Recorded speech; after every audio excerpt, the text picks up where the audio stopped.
to school and they would leave me with my grandmother, and I don't know, like in my head now it feels like she was giving me like 7 dumplings and 2 big pieces of yam. I'm sure it wasn't that, but that's what it felt I like. feel like grandparents love to fatten you up, Yeah. and so they give you these mountainous plates of food. I remember she used to threaten me that breeze going to blow me away one day, and literally in the first grade I had, those big house and land umbrellas.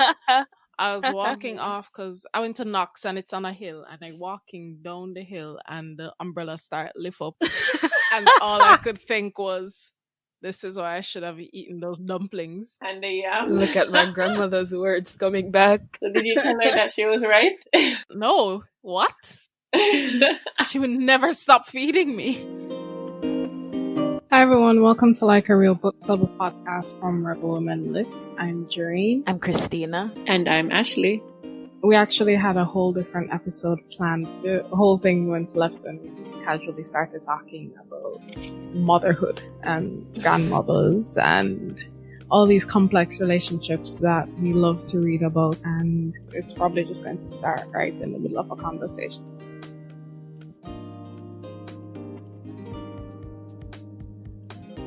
I wish I had a grandmother. Yeah, me too. You didn't have a grandma? My father's mother, she sort of, I don't know if abandoned is the word, but she just never seeped away, so we never had a relationship with her.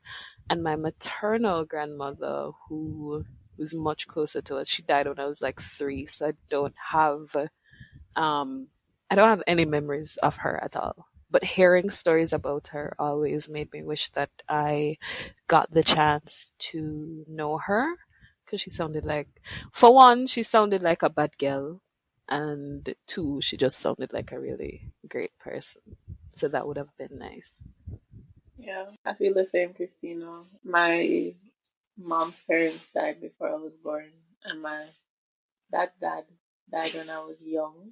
And my dad's mom, she lives in Canada, and I just met her once, so I don't really have any connection with my grandparents. But whenever I hear people talk about their grandparents, I just feel like, wow, this is a part of life that I really wish that I got to experience, because it just sounds great.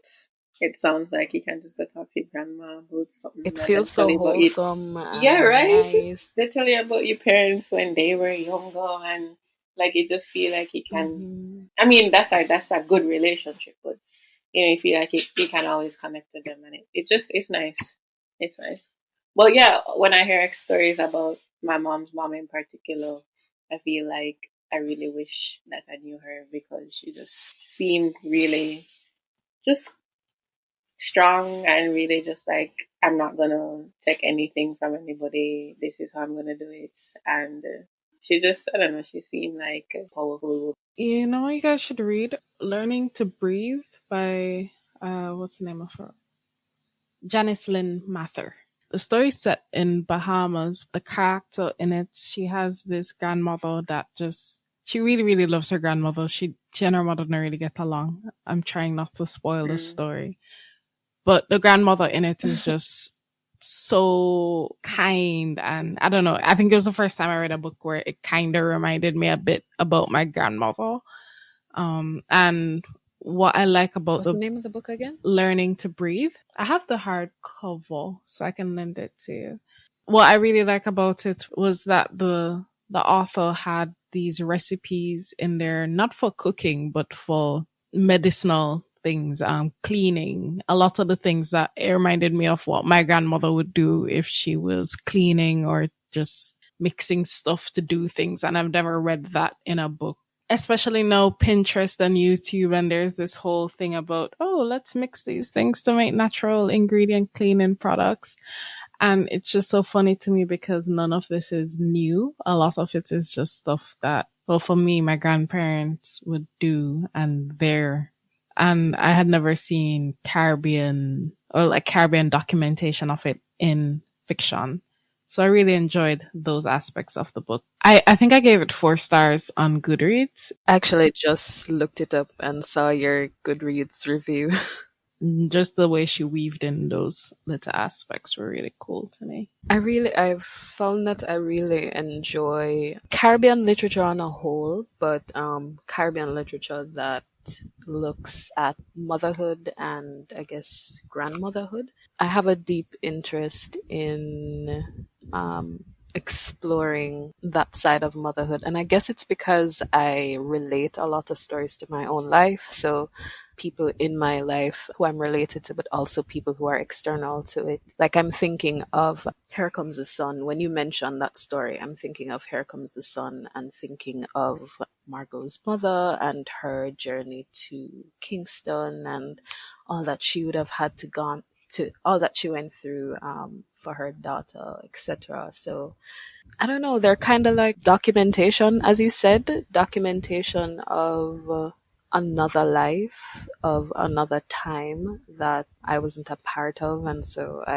reading these stories kind of puts you there or puts you back in time and seeing the experiences of these women. And I was talking to my mother this week, because that's a thing that we do now. We have conversations. She was recalling some stories from her childhood and from her adolescent, and it was just such an overwhelmingly good experience, just having her relate her youth to me and that of her mother's. And I want us to do more of that, to do more documentation of that. I remember you, Jareen, some years ago, you had tweeted about recording your grandmother's. And while I was sitting there with her, I thought of how great it would be to just have her talk to me about her experiences and recording that, and talking to some of my aunts and cousins who are much older and just have them relate their life, because I feel like that's extremely significant for us. Yeah, that's important. Like it's a part of your heritage, you know, your history. Yeah, like I think that would be. I recommend doing that. Or not recommend. I support that project, Christina, because that sounds great. Well, a Jareen project, I'm not just a thief the idea. I I have a very strenuous relationship with my mother. I love her dearly, but we argue not a lot, but we argue often enough, and it's usually based in her expectations of me as I get older and as I become a woman. Typically, my mother has what you'd call, I guess you can call it revolutionary thoughts on how women in relationships should be, but at the same time, she's still affected by gender roles. So, as much as she expects me to be independent, she'll also say things like, I need to learn to cook because I'm a big man now, I'm a soon gonna live with man, just stuff like that. And because of that, our relationship gets very, very strained. And so watching something like Little Fires Everywhere, you see how the mothers treat their daughters, either by not allowing them to express themselves fully, in the case of Elena and Izzy, or hiding and withholding information from them because you're trying to protect them, like in the relationship with Mia and Pearl. And so it's so tense, and you can feel that tension in the show. It's slowly becoming one of my favorite, I don't know if you can call it genres. Is it a genre? Well, Jareen has created it as a genre anyway. I'm slowly liking the complicated mothers narrative in literature and in shows, because it's real. Like, we're not out here all best friends like the Gilmore Girls. It's a real thing, and it's hard. It's hard as fuck. it also makes me think about Patsy. And I think true, that was yeah. one hell of a complicated relationship. Yeah. Oh my god. As well as Here Comes the Sun too, and Margot and Tandy's relationship with their mom. Yeah, I think Dolores is one of my favorite characters to hate.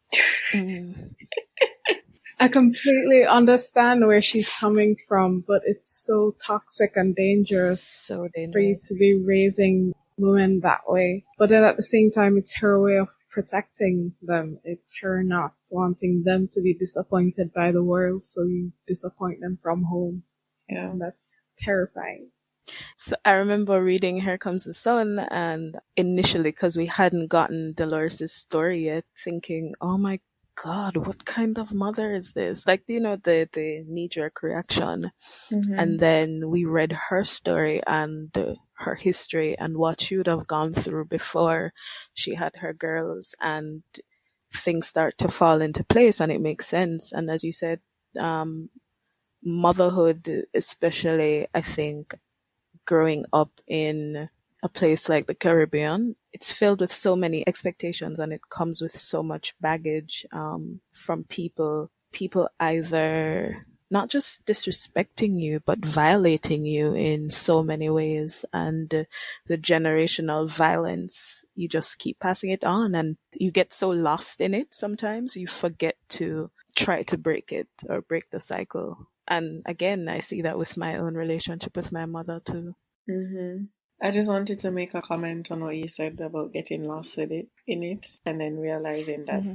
you perpetuate it. But Or well, not realizing that you oh yeah, perpetuate it.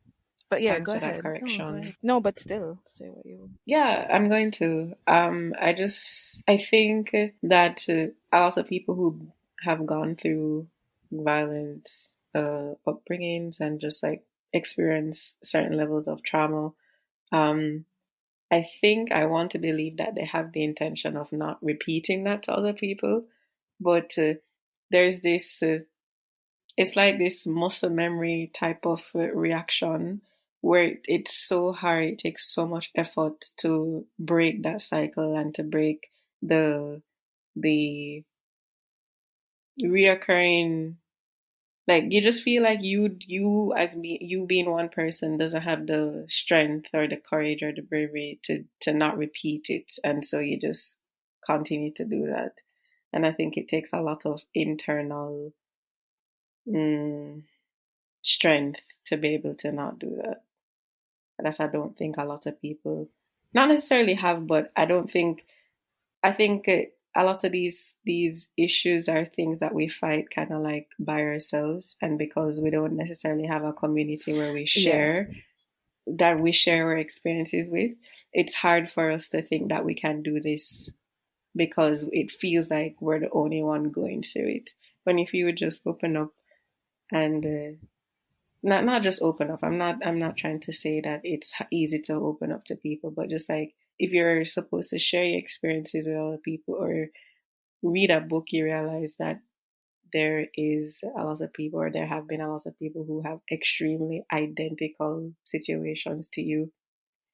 You quoted a tweet, well, not quoted a tweet. You quoted a phrase by James Baldwin this week, during that I had come across too like a few years ago, and it's one of the reasons why I am still probably alive on this earth because it said like, you go through all of these atrocities. I'm completely butchering it right now, but it was basically saying that you go through all of these trauma and these pain, and you realize that, or you think that you're the only one going through it, but then you read and you realize that there are a whole bunch of people going through the same thing too, and then it kind of is Hmm. this. A settling feeling, a comforting feeling within you for you to know that you're not alone. And I think biggest, uh, that's one of the biggest, um, I don't really know. Sorry, I kind of trailed off. But I think one of the great things about the internet, one of the great things about Twitter in particular, like you see, like it can be extremely toxic. I know that, but then you see so many different perspectives, and you see people sharing in various formats the things that they go through, and you're just like, wow, this is completely identical to my reality. And I mean, even though I don't know this person and I can't talk to them, but like, and then you see the amount of retweets that this one tweet has gotten, and you're like, oh my God, there's so many people who this connected to. And you realize that, well, my situation is terrible. I'm not going to downplay that, but I'm not the only person going through it. And if 100,000 people can like this and, like are still here, then I can also draw from their strength too and continue like doing this life thing. So I mean, it can be really hard when you experience something to not repeat it, though. And another thing that stands out from a lot of these stories about complicated mothers is that we also live in a society that doesn't care. Like, they don't care about women, they don't care about mothers. They have these expectations of mothers, but it's not a humane expectation. And they also don't care about your complaints as a mother because they'll tell you you chose this life, whereas yeah, it's a decision, but it's an expectation of you as A woman to a woman reproduce, person. Yeah, and an adult female. it also reminds me of this book, the Jacqueline Woodson book. Is her name Woodson? Yes.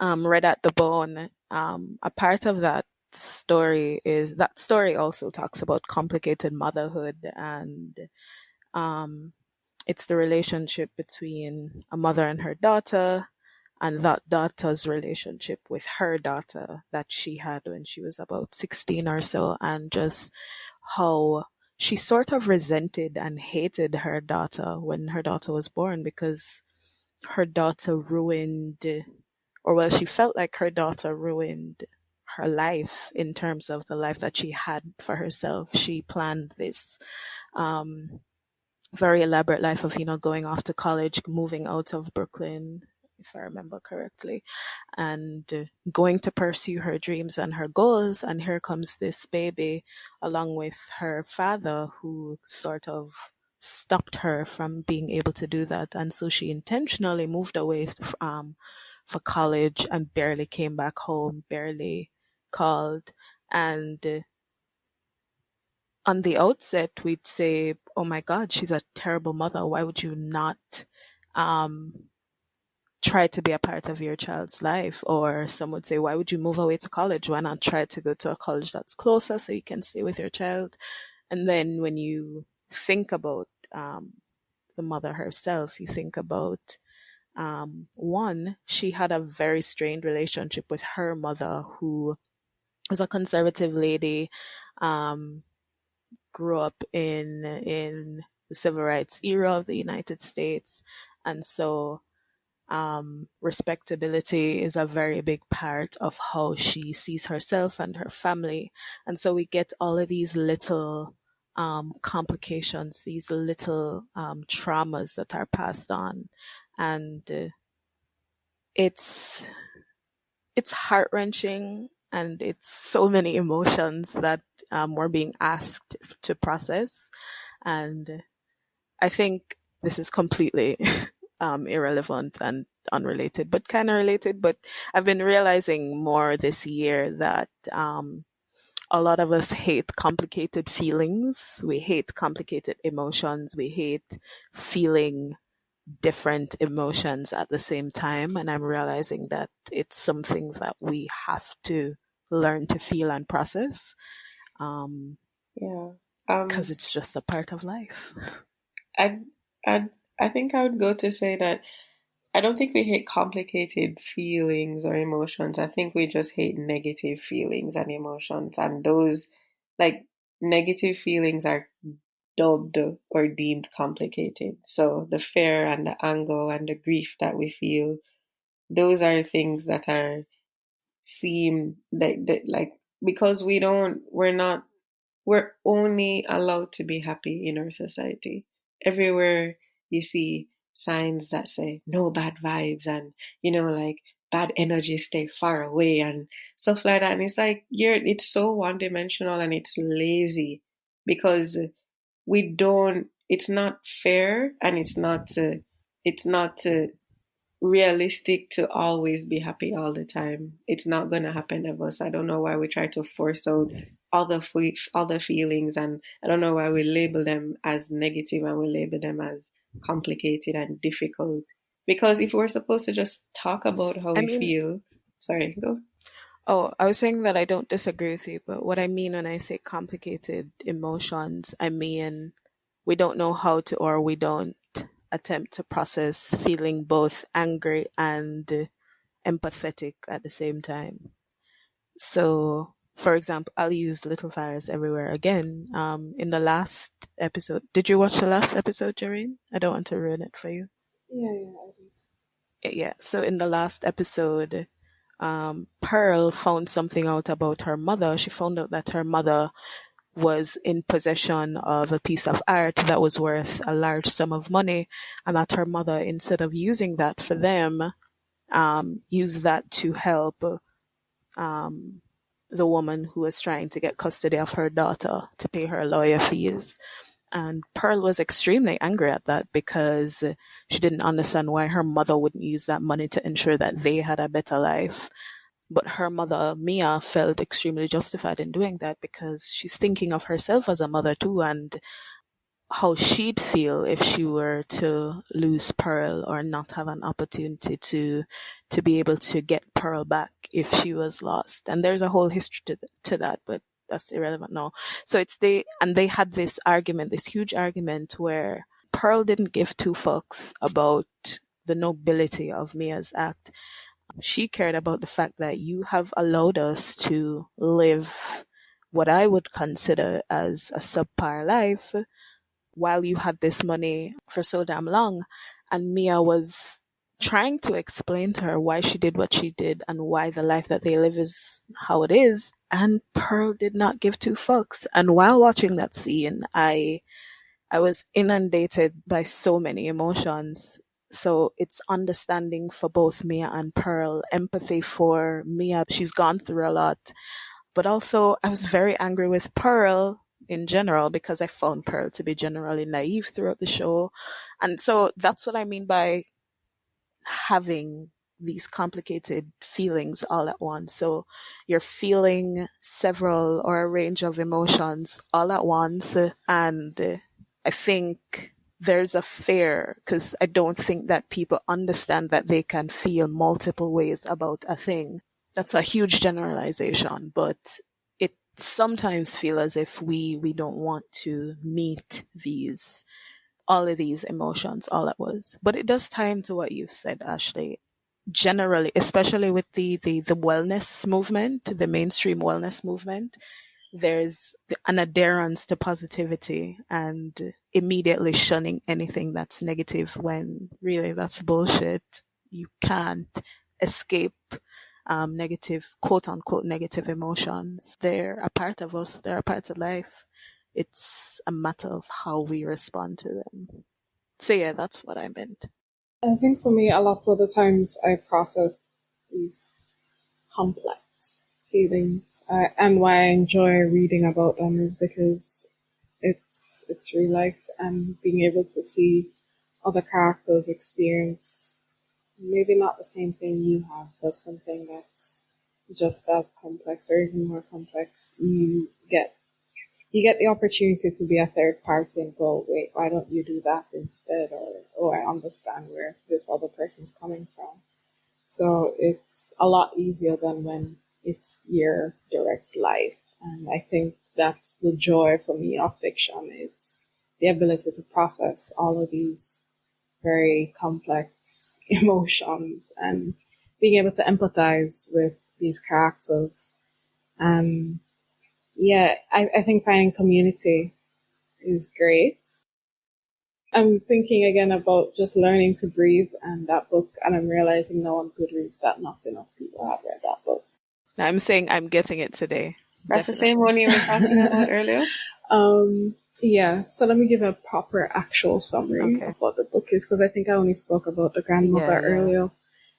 So in it, it's based in Bahamas, and they live it starts off in one of the smaller islands in Bahamas, and there's a 16-year-old girl, Indy, and she lives with her grandmother and mother, and they call her Doubles for two reasons, because, I mean, this is the Caribbean, everybody has a nickname, but they call her Doubles because she looks just like her mother, like the spitting image of her mother. And then as she grows older, she also has double D breasts. So, kind of just works out. And, so that just going to stick. Um, but she doesn't like her mother at all. Her mother, as far as she's concerned, her mother is just a whore, and her mother just wasted her life, and she finds her mother extremely frustrating. But she loves her grandmother, and her grandmother reads a lot, so the grandmother automatically becomes my favorite character. So when she turns 16 and she's going to go to Nassau because they believe that she'll be better able to, well, go to school there that she has to go to. I think it's basically sixth form. But she's going to Nassau, which is the big island, and she moves away from her grandmother, and her grandmother gives her this book, and the book is about pregnancy and how to deal with that. And she's very confused, but she doesn't get to talk to her grandmother about why she's given her this book. And in her mind, she's like, is my grandmother thinking I'm going to end up just like my mother? Or what the heck is my grandmother expecting me to do in Nassau? I'm going there for school. And it's just all of this internal conflict about what the heck does this book mean. She goes and she lives with her aunt in Nassau, and her aunt treats her very badly. Because as far as her aunt is concerned, she's just like her mother. The aunt is not the sibling of the mother. Oh, okay. Yeah. But as far as she's concerned, she's just going to be like her mother, and the aunt already has another 16-year-old daughter, and she doesn't want her to come broke her out and whatever. Well.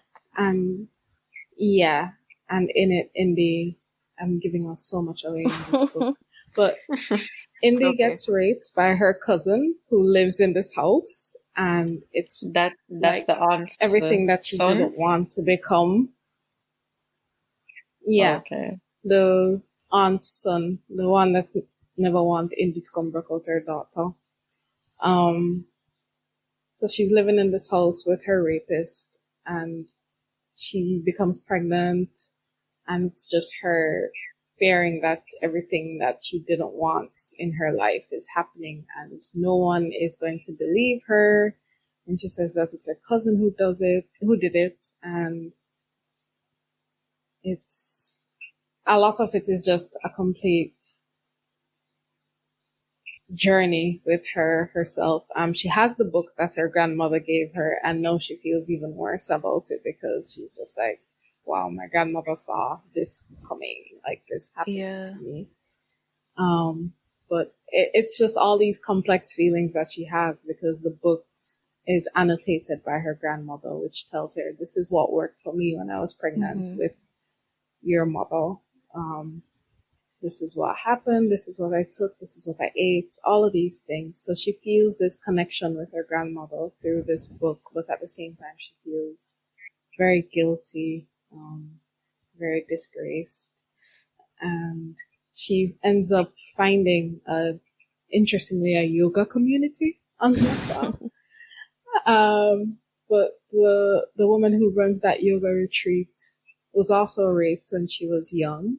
And she ends up taking Indy in, and then she finds this whole community, and she learns how to breathe. It's a very sappy title. That's so cute. And all of that, but it's so cute. I love it. And in it, with that yoga community, she learns just finding that community, finding that space where she feels safer.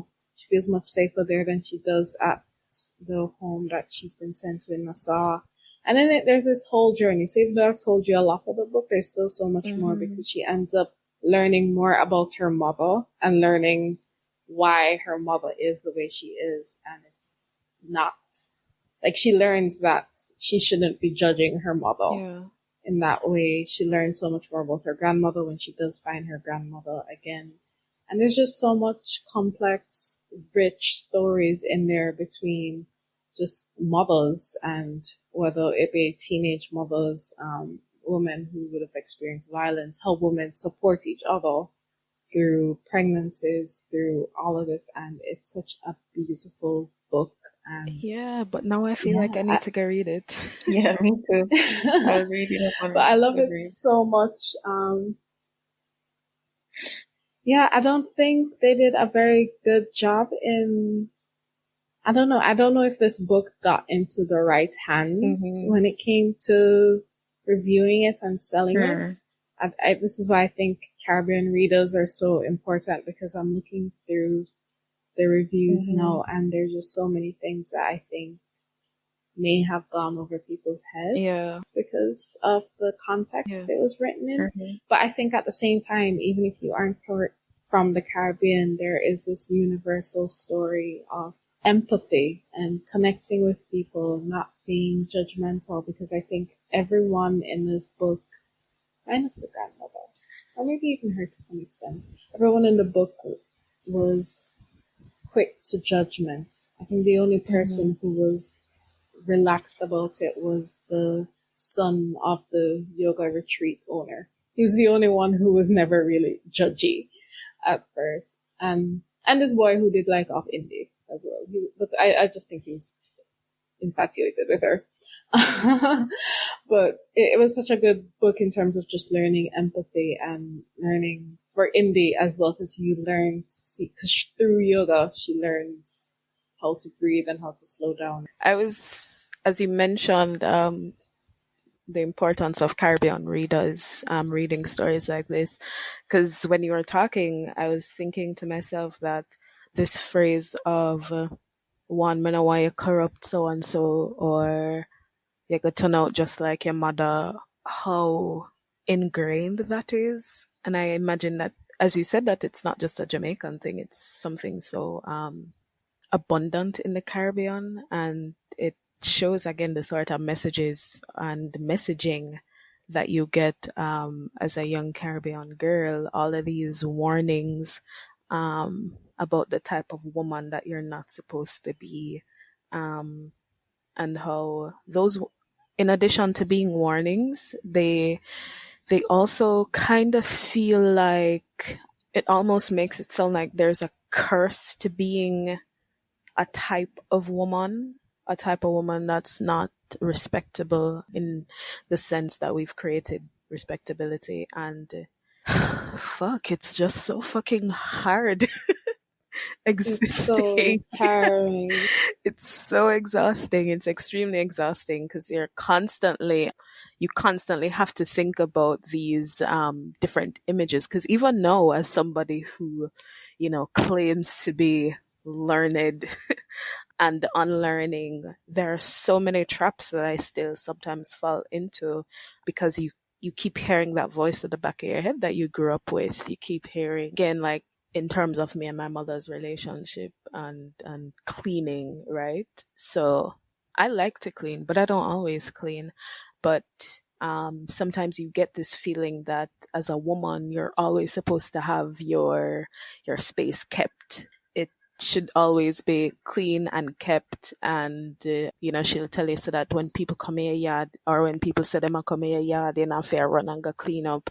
And it sounds like a generally good advice to have, but for one, she only tells me this, she doesn't tell my brother this. So you kind of realize that it's gendered messaging, and you realize your home is a reflection of you as a woman, not on anybody else, but just you as a woman. And so if your home isn't kept and it doesn't look a particular way, then that says a lot about how you as a woman are and how you carry yourself. And it's exhausting. It's extremely exhausting, and it does your head in. And you almost always feel like you'll never be able to live up to this idea, and you won't, this idea of what a woman should be and should look like.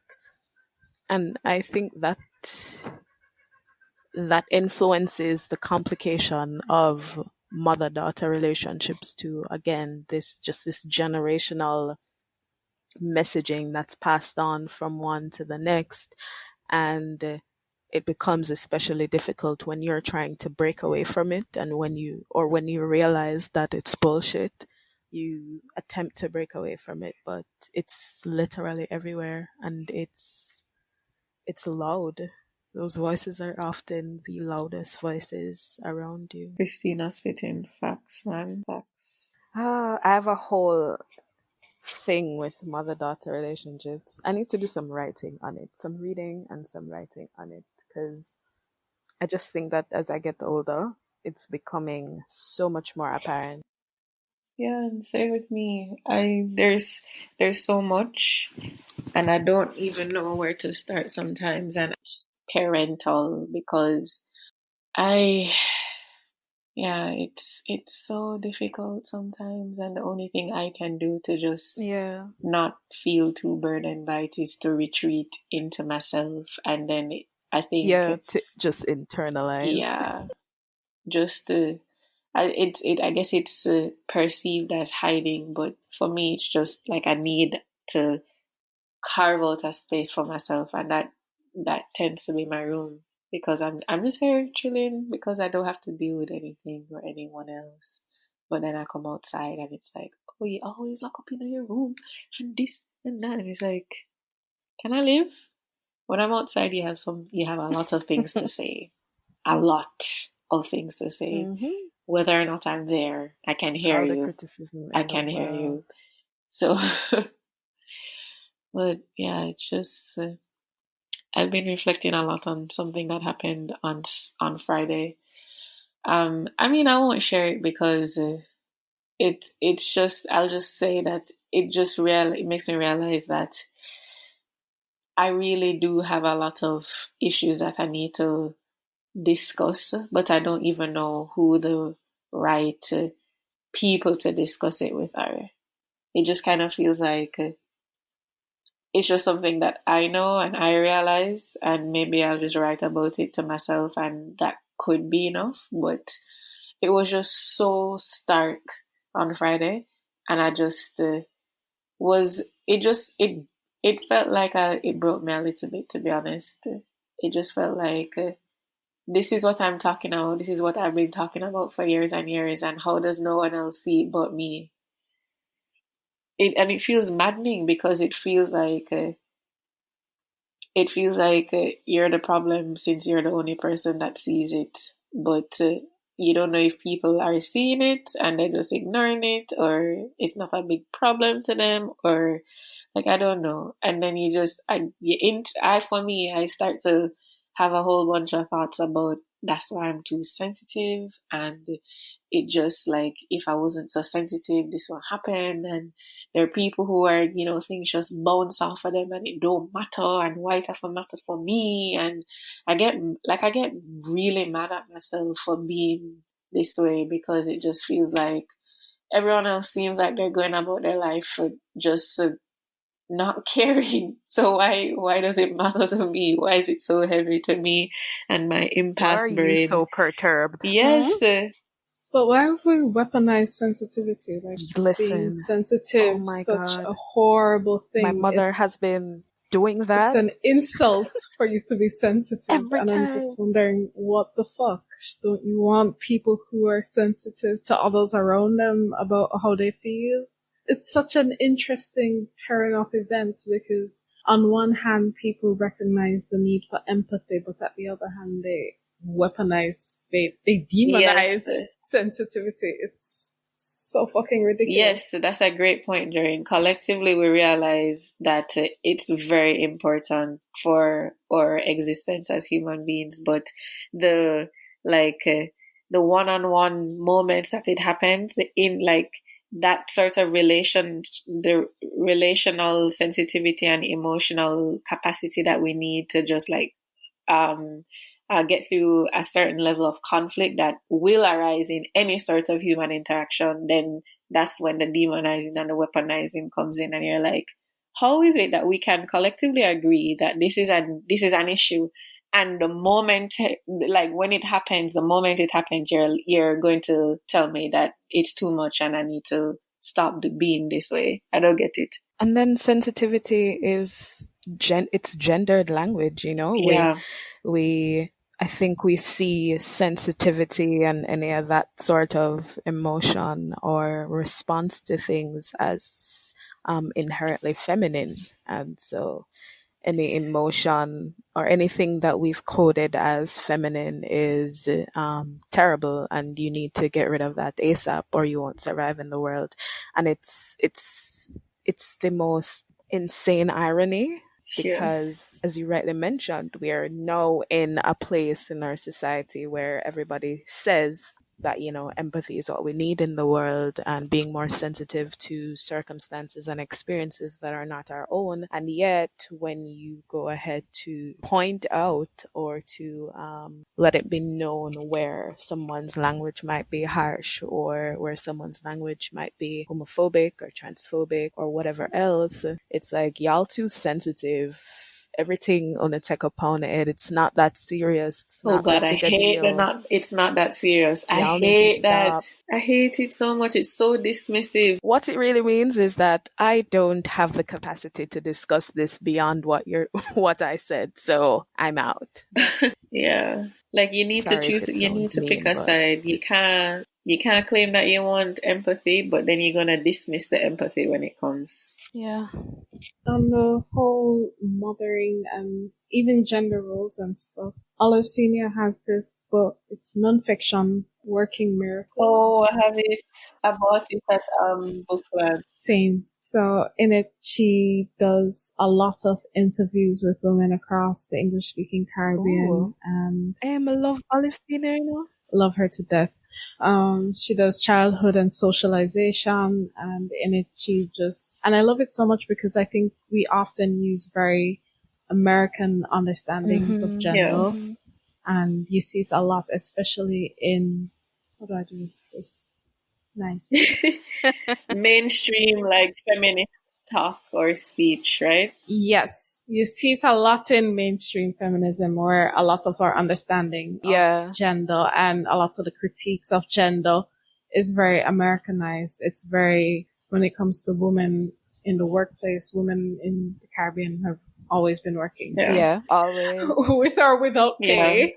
Yeah. We've been working. She just goes through just women and education, to the concept of motherhood, to family, household, to working women, to just the political life. And it's incredible. And I just love it because it's just a documentation of this is what just women across the Caribbean have been saying, and this is what the literature says. And it's great because she does this whole thing about attitudes towards childbearing, which I think it's just such a complex issue, regardless or even across class in the Caribbean. Childbearing is something that is public. It's almost as if once you've decided to become pregnant or not become pregnant, it's a discussion. It's, why haven't you had a baby yet? Or why are you having a baby so soon? Or or why a lot of it is so long for have a baby. Why are you waiting so long? How shouldn't I have no pitney yet? It's just this whole public discussion. It's not a personal decision, or it doesn't feel like a personal decision. It's not usually, the language is not usually that nice. It's usually, oh, should not breed yet, or it's terrible. Like, I hate the word breed, you see? I hate I hate it so much. Oh my God. It feels like such a violent word in relation to women. Dehumanizing. It really does. And I guess it's because of the context. It's the contexts that it's used in so often. Because I know that language in general is definitely contextual, and in different contexts it has its own meanings. But in the way that we use it, it feels extremely dehumanizing. Or breed it.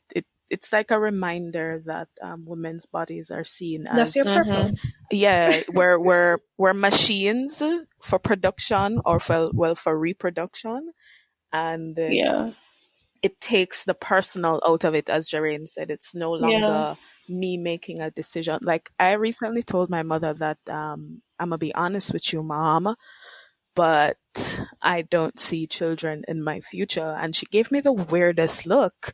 Like, it's almost as if me tell her about our mother. Wow.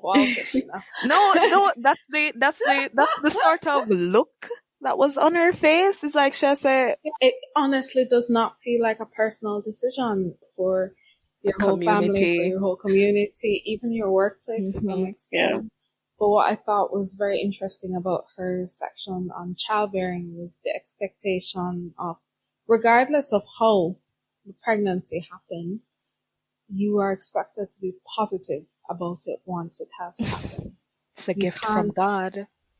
yes, so you can't be a mother and not want to be a mother. But at the same time, I found it interesting because unless I missed it in the book, there was no talk of abortion in it, which is why I really appreciated Patsy, because I don't think before that I've really seen fiction or non-fiction. I've seen a lot of Caribbean documentation about women that don't want to be mothers, even if they have become a mother. What does that mean for someone who didn't want it, who someone who considered having an abortion at some point? And how do you work through those, again, very complex, complicated feelings? Because I don't think anyone wants to hear that, well, I considered having an abortion.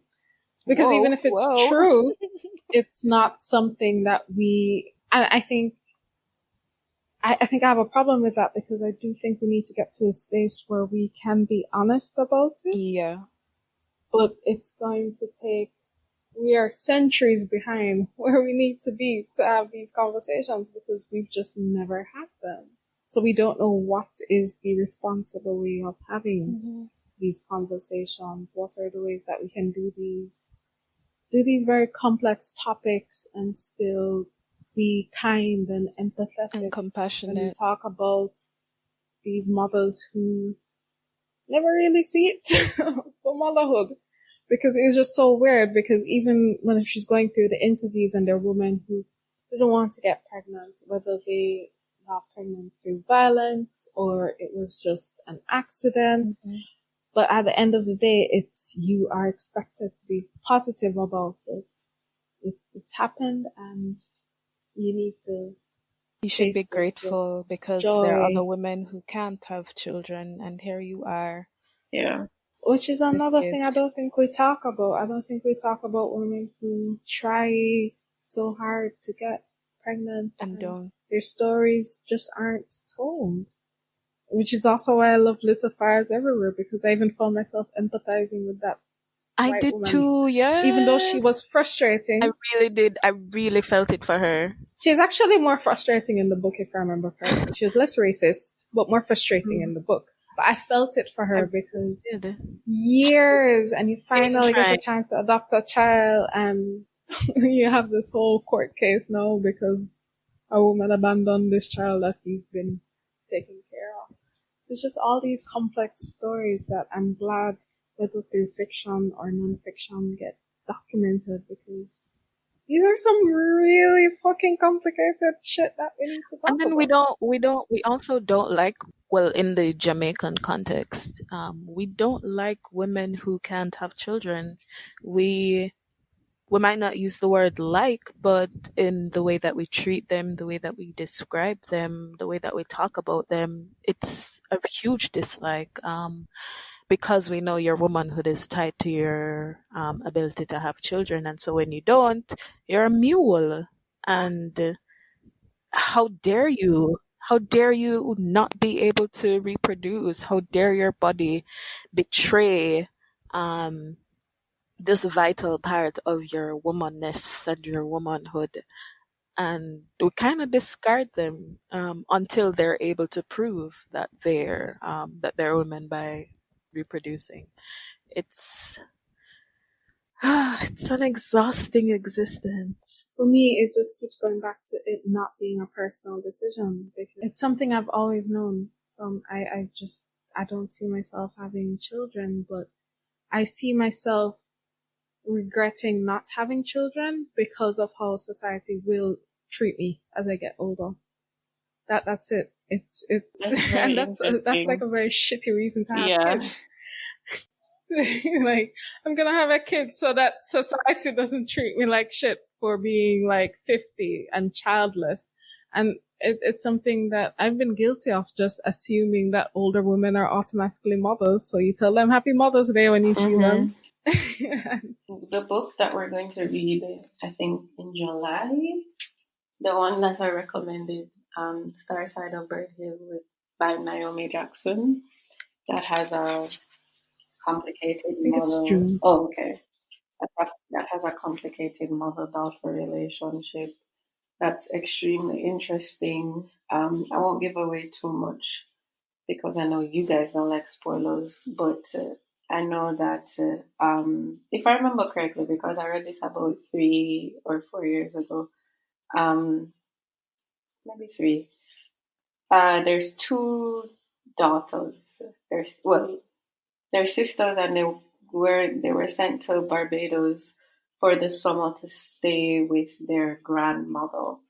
Um, but their mom just never sent them back. And I don't remember the details of it, but I know that the older daughter had a really strained relationship with the mother. And what I noticed too, especially when grandparents are in the picture, that the strained relationship with the parent is usually picked up, the slack is usually picked up by the grandparent, in this case, the grandmother, who tries to give them a, like a loving home and a space to speak and be themselves. And I mean, while the lessons that they might learn from their grandparent are a little dated, there's still the relationship is nurtured, and there is a level of comfort that is appreciated. And I notice that a lot in complicated mother-daughter relationship books. Actually, Jared, when you were talking about learning to read, you spoke about that, and it came to mind as well. But that's the only one that jumps out at me. I had said "Here Comes the Sun" before, but there was no grandmother in that. So reading those type of stories are always, how would I describe it? It's eye-opening for me. It's always nice to see interaction with grandparents in whatever capacity, whether fiction, in real life, because I feel like I kind of go off into dream world and try to strum up a fantasy about what my interactions would be like based on the story that I've heard about my grandparents, my grandmother in particular. Okay, everyone, thanks so much for listening to this episode of our podcast. Subscribe to our podcast if you haven't already. Follow us on social media at Rebel Women Lit on Twitter and on Instagram.